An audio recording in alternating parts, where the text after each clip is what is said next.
இடமலம் நேயர்களுக்கு வணக்கம். நான் உங்கள் பரத் பேசிட்டு இருக்கேன். இன்னைக்கு முதலமைச்சர் நாகை மாவட்டத்துக்கு போயிருக்காரு. மீனவர்களுடைய பிரச்சனையை கேட்டு தெரிஞ்சிருக்காரு. அங்கே சில விஷயங்கள் பேசியிருக்காரு. அது சம்பந்தமாக அரிசி அவர்கள்ட்ட நம்ம சில விஷயங்கள் கேட்டு தெரிஞ்சுக்க போகிறோம். பிரதர் வணக்கம். வணக்கம். நீங்கள் பார்த்தீங்களா நாகை மாவட்டத்துக்கு முதலமைச்சருடைய வருகை? போயிருக்காரு. போனதுனால என்ன யூஸ்? என்னங்க இப்படி கேட்டீங்க?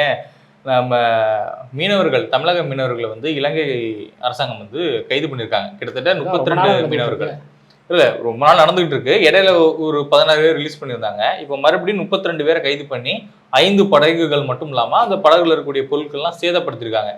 ஸோ இது சம்பந்தமாக முதலமைச்சர் வந்து ஒரு மேடையில் பேசும்போது என்ன சொல்றாருன்னா, தமிழக மீனவர்களை இந்தியர்களா இந்த ஒன்றிய அரசு வந்து ஏற்றுக்கணும். அப்படி ஏற்றுக்க மாட்டாங்க. இந்த ஒன்றிய அரசினுடைய வெளியுறவு கொள்கை வந்து தவறாக இருக்கிறதுனால தான் இன்னைக்கு இவ்வளோ பிரச்சனை போயிட்டு இருக்கு. இந்தியாவுக்கும் இலங்கைக்கும் இருக்கக்கூடிய உறவுல ஒரு சிக்கல் இருக்கு. அதை வந்து ஒன்றிய அரசு தீர்த்து வைக்கிறதுக்கு தயங்குறாங்க. அவங்க இதில் ஒரு அரசியல் லாபத்தை எதிர்பார்க்குறாங்க, அரசியல் பண்ணுறாங்கன்னு ஒரு பெரிய குற்றச்சாட்டு சொன்னார். இதை நீங்கள் எப்படி பார்க்குறீங்க? இந்த மத்திய அரசில் இருக்கிறவங்க நாம் எல்லாரும் இந்தியர்கள்னு சொன்னால், இல்லை நாங்கள் திராவிடர்கள்னு சொல்கிறது. மீனவர்கள் பிரச்சனைன்னு வரும்போது நாங்கள் எல்லாம் இந்தியர்கள்னு மத்திய அரசு சொல்லணும் அப்படின்னு சொல்கிறது. இது 2 விதமான ஒரு கோட்பாட்டை முதலமைச்சர் ஸ்டாலின் போட்டிருக்கிறார் அப்படிங்கிறது தான் பார்க்குறேன் நான். 2வது, மீனவர் பிரச்சனைக்கு முக்கிய காரணமே இந்த திமுக தான். காங்கிரஸ் கவர்மெண்ட் வந்து கச்சத்தீவை இலங்கைக்கு தாரைவாக இருக்கும்போது ரொம்ப மௌனமாக அதை வந்து ஆதரித்தது இந்த திமுக. ஸோ கருணாநிதி அவர்கள் தான் அதை ஆதரித்து அந்த அந்த தீர்மானத்துக்கு எதிர்ப்பை தெரிவிக்காதது தான் வந்து ரொம்பவே ஆச்சரியமாக இருந்தது. இன்றைக்கி அதுதான் வந்து மீனவர்களுடைய பெரிய பிரச்சனையாக மாறி இருக்குன்னு சொல்லலாம். என்னதான் வந்து நீங்கள் கச்சத்தீவில் மீனவர்கள் அவங்களுடைய வலையை காய வைக்கலாம், அங்கே வந்து அங்கே நடக்கிற அந்த அந்தோனியார் சர்ச்சுடைய விழாவுக்கு போகலாம் அப்படின்னு சொல்லியிருந்தாலும், வலை காய வைக்கிறதுக்கு கூட அங்கே இப்போ அனுமதி இல்லை. அப்போ போட்ட ஒப்பந்தத்தின்படி கூட அவங்க செயல்படலான்னு பார்க்க முடியுது. நீங்கள் இன்றைக்கி வந்து மீனவர்கள் மேலே அவ்வளோ அக்கறை இருக்குது உங்களுக்கு அப்படின்னா, உச்சநீதிமன்றத்தில் ஒரு வழக்கு பெண்டிங்கில் இருக்குது. சரி, ஜெயலலிதா அவர்கள் மீனவர்களுக்காக நான் அந்த கச்சத்தீவை மீட்பேன் அப்படின்னு சொல்லி ஒரு வழக்கு தொடுத்தாங்க.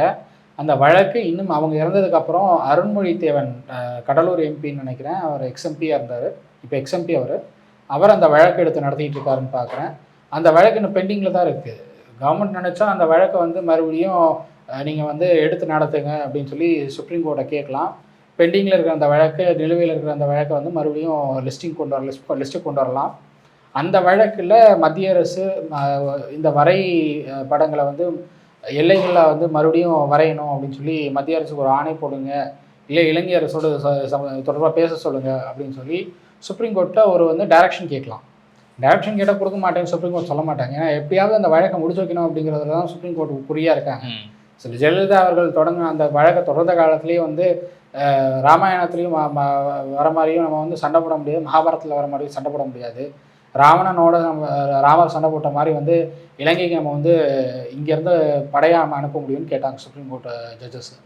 ஸோ அப்படி பார்க்கும்போது இந்த வழக்கை எப்படியாவது முடிச்சு வைக்கணும் அப்படின்னு தான் அவங்க நினைக்கிறாங்க. அப்போது இந்த கவர்மெண்ட் இனிஷியேட்டிவ் எடுக்கலாம், சுப்ரீம் கோர்ட் போய் ஏன் எடுக்க மாட்டாங்க அப்படின்னு தெரியல. இல்லை, இப்போ கச்சத்தீவு மேட்டருக்கு நம்ம வருவோம். அது வந்து இங்கே இருக்கக்கூடிய திமுக அரசை, அதுவும் குறிப்பாக ஸ்டாலின் அவர்களுடைய அப்பா ஆட்சியில் இருக்கும்போது அந்த சம்பவம் நடந்தது.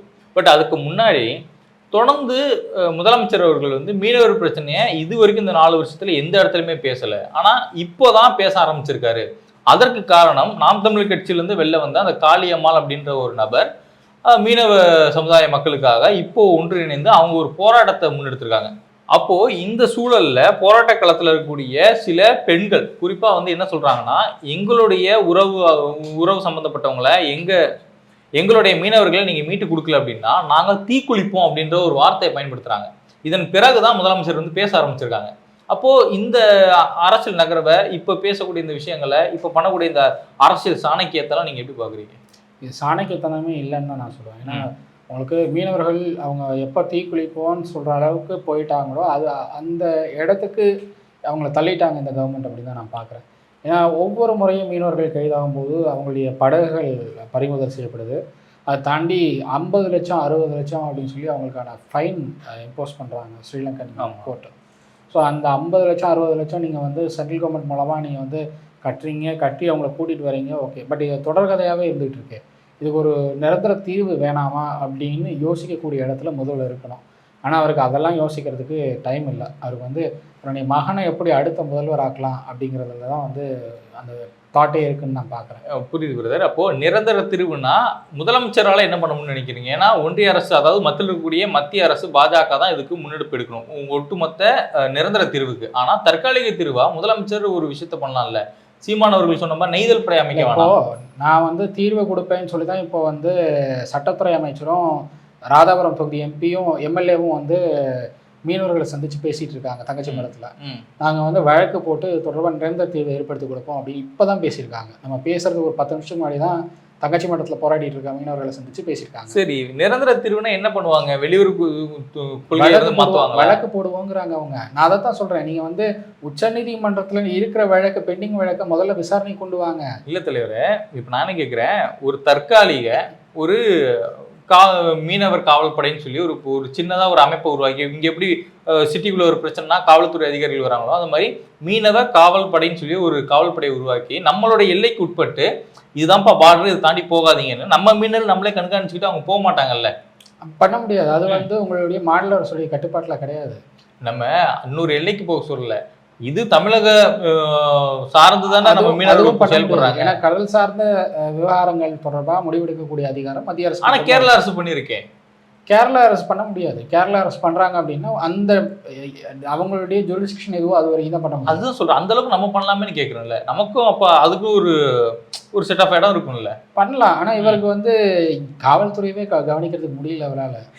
காவல்துறை வந்து இன்னைக்கு எந்த இடத்துல அவங்க குற்றங்களை தடுக்கிறதுக்கு பார்க்க சொன்னா குற்றங்களை மறைக்கிறதுக்கு தான் முயற்சி பண்ணிட்டு இருக்காங்க. அப்படி இருக்கிறப்போ இப்படி ஒரு துறை அமைச்சு மீனவர்கள் இருக்கணும்னு நீங்க நினைக்கிறீங்களா முதல்ல? ஏன்னா இப்படி ஒரு துறை அமைச்சு அவங்கள அந்த துறையை கவனிக்காம போய் நாளைக்கு மீனவர்களுக்கு ஏதாவது பிரச்சனை ஆச்சுன்னு சொல்ல முடியாது. ஓகே, புரியுது. இப்போ கச்சத்தீவை கொடுத்த விவகாரம் இருக்குல்ல, இது சம்மந்தப்பட்ட ஆளுநர் அவர்கள் என்ன சொல்றாங்கன்னா, கச்சத்தீவை கொடுத்தது இங்க இருக்கக்கூடிய மாநில அரசு தான், அதனோட ஒப்புதல் தான் கொடுத்தாங்க, அது மாநில அரசுடைய தப்பு, அது குறிப்பாக திமுகவுடைய தப்புன்னு அவர் ஒரு ஸ்டேட்மெண்ட் கொடுத்ததாக திருமாவளவன் அவர்கள் விமர்சனம் பண்றாரு. நீங்க உங்க வேலையை பாருங்க, நீங்க வந்து தமிழ்நாட்டு அரசுகளுக்கு தலையிடாதீங்க, இங்க கச்சத்தீவை மீட்டு கொடுக்க வேண்டியது ஒன்றிய அரசோட வேலை தான், நீங்க அங்க போய் கேளுங்க அப்படின்னு ஆளுநர் பேசுறாரு. இந்த விஷயத்தை எப்படி பாக்குறீங்க? இல்லை, கச்சத்தீவு கொடுத்தது அது வந்து காங்கிரஸ் கவர்மெண்ட், மத்தியில் இருந்த காங்கிரஸ் அரசு, இந்திரா காந்தி அவர்களுடைய அரசு கச்சத்தீவை தரை வார்த்தாங்க. ஆனா ஒப்புதல் கையெழுத்து தமிழ்நாடு தானே போட்டது. ஆமா, கருணாநிதி அவர்களுடைய அரசு தான் வந்து அதுக்கு ஒப்புதல் கொடுத்துருக்காங்க, ஆட்சேபனை தெரிவிக்கல. ஏன் ஆட்சேபனை தெரிவிக்கல அப்படின்னு சொல்லி சமீபத்தில் ஒரு ஊடகத்துக்கு பேட்டி கொடுக்கும்போது காங்கிரஸ் தலைவர் செல்வப்பிரந்தை அவர்கள் சொல்றாரு, வளங்கள் நிறைந்த பகுதியை நாங்கள் தமிழ்நாட்டுக்கு வாங்கிக்கிட்டோம், அதனால வந்து கச்சத்தீவை நாங்கள் தரை வார்த்து கொடுத்தோம், நம்மளுக்கு வளங்கள் தான் முக்கியம், கச்சத்தீவு முக்கியம் இல்லை, வளங்கள் மூலமாக நாட்டினுடைய வளத்தை அதிகப்படுத்த முடியும், நாட்டுடைய வருமானத்தை அதிகப்படுத்த முடியும், நாட்டுடைய சொத்துக்களை அதிகப்படுத்த முடியும், கச்சத்தீவை வச்சுட்டு நம்ம என்ன பண்ண போகிறோம்னு சமீபத்தில் ஒரு ஊடகத்துக்கு செல்வப்பிரந்தை அவர்கள் பேட்டி கொடுத்தாரு. அது சர்ச்சையானதுக்கு அப்புறமா நான் சொன்னது நான் வேற மாதிரி சொல்லணும்னு நினச்சேன் அப்படின்னு அதுக்கு ஒரு விளக்கமும் கொடுத்தாரு. இல்லை, எப்படி செல்வப்பிரந்தைக்கு போன்ற நபர்கள்லாம் ஒரு தேசிய கட்சியினுடைய மாநில தலைவர் ஆகுறாங்க? எதன் அடிப்படையில் ஆகுறாங்க? அவங்களுக்கு கொஞ்சம் கூட துளியளவு கூட அறிவுங்கிறது இருக்காதா? நான் கடுமையான வார்த்தையை பயன்படுத்தலை. இப்போ